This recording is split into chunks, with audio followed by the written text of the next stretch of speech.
eu tive aqui, ao longo de 2025, em vários dos nossos encontros, para a discussão sobre o desenvolvimento de Pernambuco. E nos 2 últimos encontros, eu fiz uma sugestão.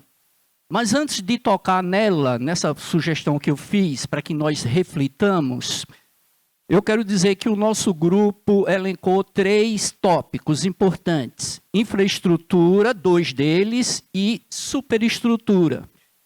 Um primeiro tópico de infraestrutura foi transição energética. É importante que nós façamos esse estudo.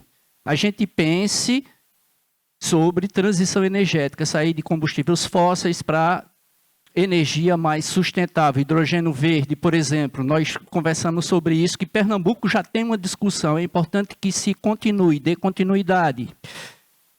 E também, dentro desse tópico, sobre a transmissão da energia, porque Pernambuco já tem muita energia produzida, mas é preciso que se transmita e que, então, gere oferta e consumo para essa energia. E, por isso, precisa-se de transmissão, meios de transmissão.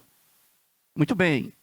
No caso da superestrutura, nós falamos aqui, professor Francisco, que se pensou aqui, o senhor falou para a gente, que seria importante que os órgãos governamentais, por exemplo, a CEPLAG, a ADEP, fossem reestruturadas.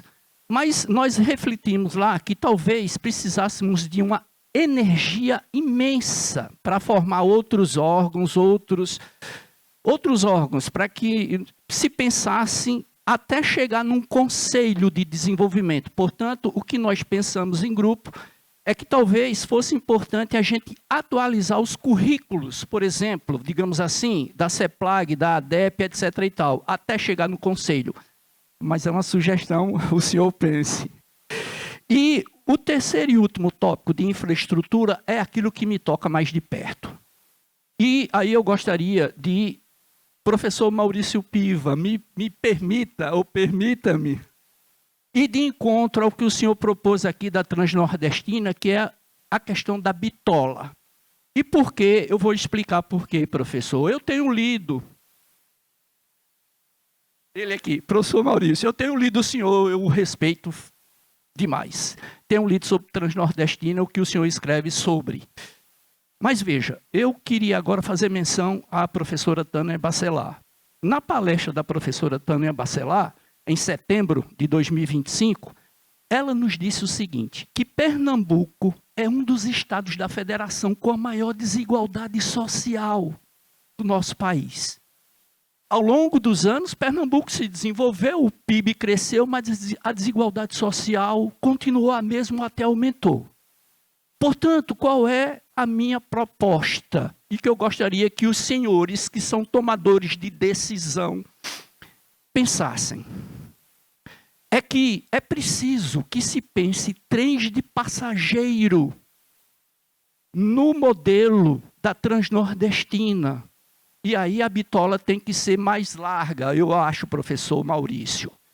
Mas isso é uma questão técnica, eu não sei exatamente como resolver. Mas o que eu proponho aqui é que exista trens de passageiros. E por quê? Vejam, eu estou lendo agora José Lins do Rego.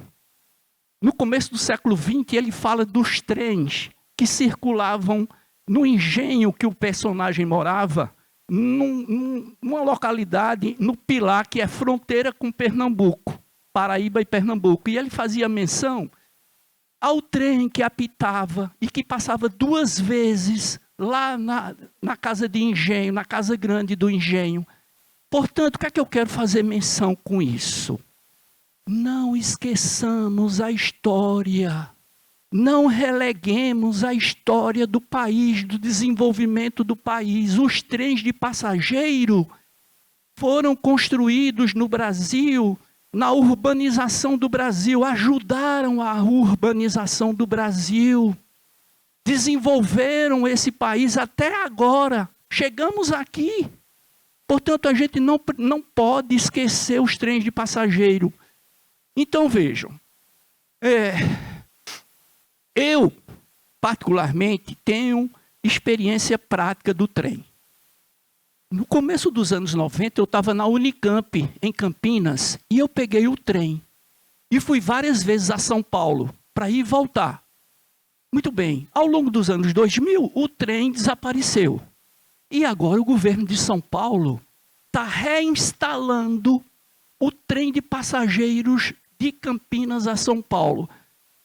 Nós temos um exemplo exitoso de um trem de passageiros de Cariacica até Belo Horizonte, um trem diário.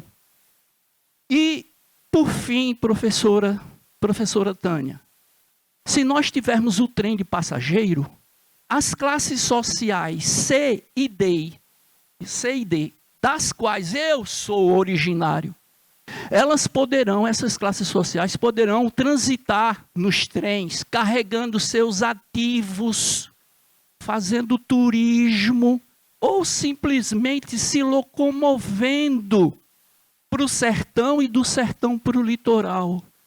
Portanto, senhores tomadores de decisão, é importante que a gente pense em trens de passageiro no bojo do projeto da Transnordestinas.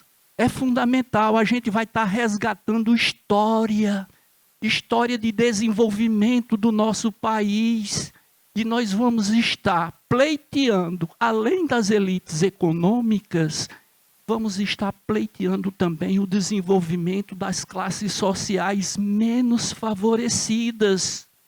Porque se não houver essa oferta de trens de passageiros, Pernambuco, ao longo dos anos, até 2050, pode até crescer o PIB, mas a desigualdade social poderá permanecer a mesma ou até aumentar. Vocês entendem? Portanto, nobres senhores e senhoras, eu sugiro e pleiteio essa ideia. Eu penso que os senhores que são tomadores de decisão importantes nesse plano de desenvolvimento contemplem essa ideia de planos de trens de passageiro no bojo da Transnordestina.